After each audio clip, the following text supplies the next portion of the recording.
Պարոն Սաղաթելյան, հիմա քաղաքացիները այստեղ են պահանջում են իրենց քվեները։ Ներսում տեսնում ենք process-ը դեռևս հօգուտ իշխանությունների է, որովհետև միջնորդությունները, որոնք ակնհայտ է, որ պիտի բավարարվեն սահմանադրական դատարանում, օրինակ Սեդա Սաֆարյանի, Դավիթ Խաչատուրյանի մասնակցության մասով հաշվի առնելով շատ բացահայտ հանգամանքներ, հաշվի չառնվեցին։ Ի վերջո ինչ սպասել։ Գիտեք, սա հնարավորություն է սահմանադրական դատարանին ապացուցելու, որ ինքը այս հանցավոր ռեժիմի կցորդը չէ եւ ի վիճակի է պահպանելու երկրի սահմանադրությունը։ Առնվազն այդ հնարավորությունը տրված է սահմանադրական դատարանին եւ 7 ընդդիմադիր քաղաքական ուժ բողոքարկել են։ Հիմա սահմանադրական բարձր դատարանը կմնա իր օրենքի շրջանակում իր դերում թե չէ, առաջիկա օրերին կպարզվի, որ ասենք այս դատարանը արդեն ունի հեղինակություն, շարժվել է մինչև հիմա օրենքի շրջանակներում, չէ, բայց ամեն դեպքում դիմում կա հնարավորություն տրված է, տեսնենք ինչ արդյունք կլինի։ Սաղաթելյան, բայց 5 տարի անցնող նկատում ենք օրվանյալ պատգամավորները անընդհատ իրաց օրակարգով գնում են ազգային ժողով, բայց այնուամենայնիվ կարծես թե չի անցնում իրենց օրակարգը, այս անգամ դուք օրակարգ եւ պատրաստում եք Սահմանադրական դատարանի որոշումից հետո մենք կներկայացնենք մեր դիրքորոշումը, վերցնում ենք մանդատները, չենք վերցնում, եթե վերցնում ենք ինչ օրակարգով, եթե գնում ենք խորհրդարան, առնվազն ինչ ճանապարհային քարտեզ ենք պատկերացնում եւ գնալու դեպքում ինչ օրակարգով, ինչ քայլերով, ինչ ռեժիմով, ինչ ենք անելու, չգնալու դեպքում ինչ ենք անելու։ Ամեն դեպքում մենք պարզ ասում ենք, մինչև հիմա ունեցել ենք տարբեր քննարկումներ եւ մեր դաշինքի կուսակցության ներսում եւ գործընկերների հետ այդ քննարկումները շարունակվում են, վերջնական եզրակացության կգանք սահմանադրական դատարանի եզրակացության։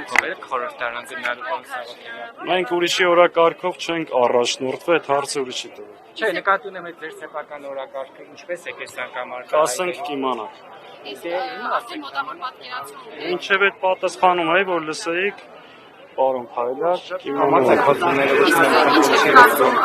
ընտրությունները այնուամենայնիվ ոչ թե պիտի վճարացվեն, ինչ որոշում կկայացնի սահմանադրական։ Ակնհայտ է, որ ընտրությունների արդյունքները տեղաթյուրված են եւ մեր ժողովրդի իրական կամ արտահայտությունը չի արտահայտվում։ Ընտրությունները ամբողջությամբ անցել են կեղծիքի մթնոլորտում, նախընտրական շրջանում, բուն ընտրությունների օրը այդ կեղծիքները շարունակվել են նաեւ հետընտրական շրջանում, այդ թվում նաեւ կենտրոնական ընտրական հանձնաժողովի խայտարակ որոշումը, որը օրը ցերեկով, չէ, երեկոյան գողացավ Բարգավաճ Հայաստանի 60,000 քվեն մեկ ստորագրությամբ։ Այդ կեղծիքները շարժվում են։ Երբ որ ընդդիմությունը որոշի, կազմակերպի ու դուրս գա։ Այդ առումով գնում են, որտեղ Սամվել Կարապետյանն էր խոսել ընդդիմությանը միասնական հանդես գալ այդ քննարկումներ տեղի ունենում են։ Այո, ես այսպես ասեմ, Հայլակ ջան։ Միայն խորհրդարանական գործիքով հաջողության հասնել հնարավոր չի։ Եթե մենք գնանք խորհրդարան, այդ 5 տարվա մեջ պետք է նկատած լինեի, որ մենք չենք գնացել, այստեղ մնացել խորհրդարանում, առնվազն 5 տարվա մեջ 3 հատ խոշոր շարժում է գեներացվել եւ փորձ արվել այս իշխանությունը հեռացնել։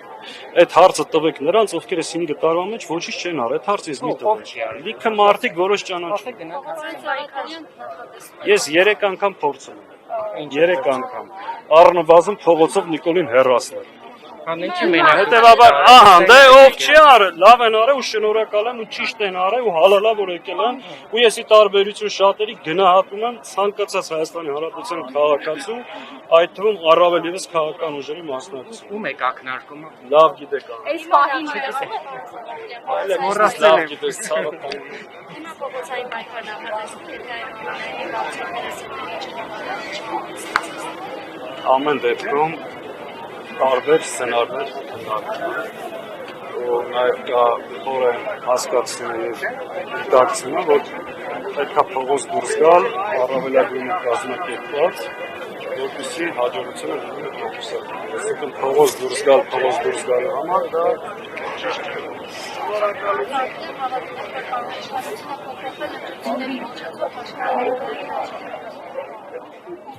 Առնվազն այս պարագայում իշխանությունը ամեն ինչ արեց վերարտադրվելու համար Հաջորդ ընտրությունը, եթե սրանք մնան 5 տարի հետո, մենք չենք պատրաստվում ձեռքներս ծալած նստել եւ 5 տարի սպասել, այսպես ասեմ։ Պարոն Սաղաթելյան, հեղափոխության տրամադրություն այս պահին տեսնում եք թե քաղաքական ուժերի մեջ թե ժողովրդի։ Գիտեք, մինչև ժողովրդին հասնելը այդ տրամադրությունը պետք է ստեղծեն ընդդիմադիր քաղաքական ուժերը։ Ու տեսնեն ժողովրդի կողմից այդ արձագանքը կա, թե չէ։ Դա փոխադարձ է, ընդդիմադիր ուժեր, ժողովուրդ պետք է աշխատել, կազմակերպել այդ մթնոլորտը ձևավորել։ Մի բան ակնհայտ է, որ ինչքան ուզում է, այսքան արտաքին խայտառակ միջամտության, հսկայական ընտրակեղծումների, պետական կաշառքի, սենց լայնածավալ խախտումների պայմաններում գործող ուժը չկարողացավ ապահովել 50% քվ։ Հետևաբար ակնհայտ է, որ կա դժգոհություն։ Հիմա մեր քաղաքական ընդդիմադիր ուժերի խնդիրն է ճիշտ կազմակերպել այդ դժգոհությունը, ճիշտ պահի դուրս գալ եւ փորձել համաժողովրդական ընդգրկում շարժման միջոցով ժողովրդի կամքը թելադրել եւ հեռացնել այս իշխանությանը։ Հիմա եթե ինձանից ժամկետ հարցնեք, ասեմ չեմ կարող, որովհետեւ դա միայնակ կամ մեկ ուժի որոշելիք չի, պետք է դնենք, քննարկենք, կազմակերպենք ու այս իշխանությանս խայտառակ ռեպրեսիաները ընդդիմության նկատմամբ պայմանավորված են դրանով, որպեսզի մաքսիմում ընդդիմադիր ուժերին մեկուսացնեն, սահմանափակեն, որ հնարավոր փողոցային պայքարը կարողանա խոչընդոտել կամ թույլ չտալ։